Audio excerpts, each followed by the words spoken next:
what are some of the ways that you work with professional athletes to work out their body map for something like a golf swing or throwing a baseball, and how do you improve upon that? Yeah. This may seem backwards, but we try. My wife and I were having this discussion. My wife's also a chiropractor in here and specializes in gymnasts. We're getting ready to open a gym that will be largely based on developing athletes, not just building strength, speed. Like, do you move well? Do you have a good like chassis to throw stuff on?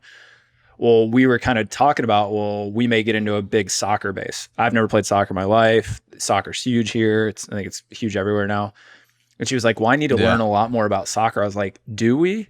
Or would we actually be better off to not know anything about soccer and treat every athlete, kid, whatever you want to say, pro athlete at first? We'll talk about the levels here. At first, like, we don't know what sport they play, because this is not my quote, but the further you get down the continuum of being a professional athlete, the less human you become, because you can become hyper specialized. So you get away from like, I can do general human things, I can do baseball pitcher things.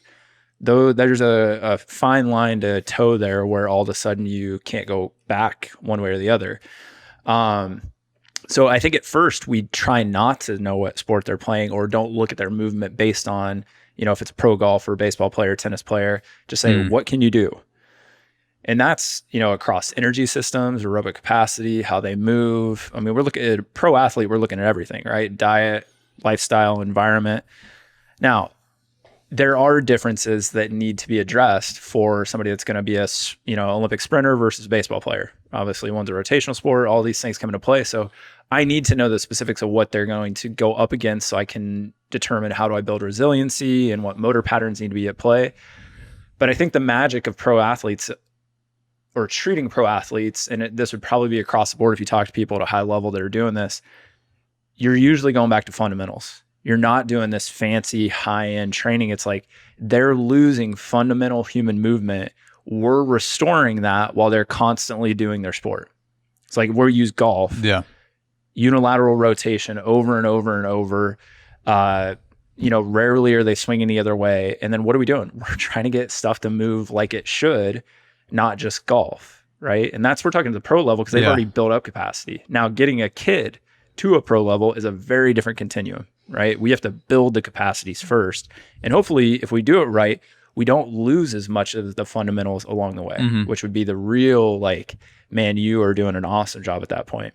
I would say the first step is admonish ourselves of what they're actually doing. Second would be pay homage to it, but don't be chained to it. And then third would be always go back to first principles or fundamentals and make sure that like we're adherent to those, so we're not just playing around in like their sport specialty, and then they can't, we wonder why they keep banging up their elbow or knee or whatever. And it's, they're less human. So you'll look at the movement and you'll analyze the movement pre-sport. You won't say this is a good movement for golf. You'll just say, is this good or not, regardless of whatever function this is serving. Yeah. And a really good example of this is running, right? I see a ton of runners at a variety of levels. So a lot of people that come to me will have gotten some sort of like coaching. Hey, can you like drive your knee higher? Can you push harder? Can your foot land here? This is kind of getting deep into the weeds, but why not? So if you look at what's called dynamic systems theory, which is not a movement theory, that's an engineering theory, right? More or less, or like quantum, it's actually quantum physics. What it's kind of talking about is like, why do things do what they're doing? So these attractor states, like I'm going to, as a human, be able to raise my arm up so I can pick things up overhead. Well, the only reason I would do that is if there's things up over my head. If there weren't ever things like that as I'm developing, I wouldn't have shoulder flexion. Well, if I'm a runner and my foot's landing a certain way or in a certain position, the better question to ask, instead of saying, can we get it in the good position or the idealized position, is why are you doing it in the first place? Which then leads us back to how does your ankle move? How does your hip move? How do you stabilize these joints, individually and then globally through the kinematic chain?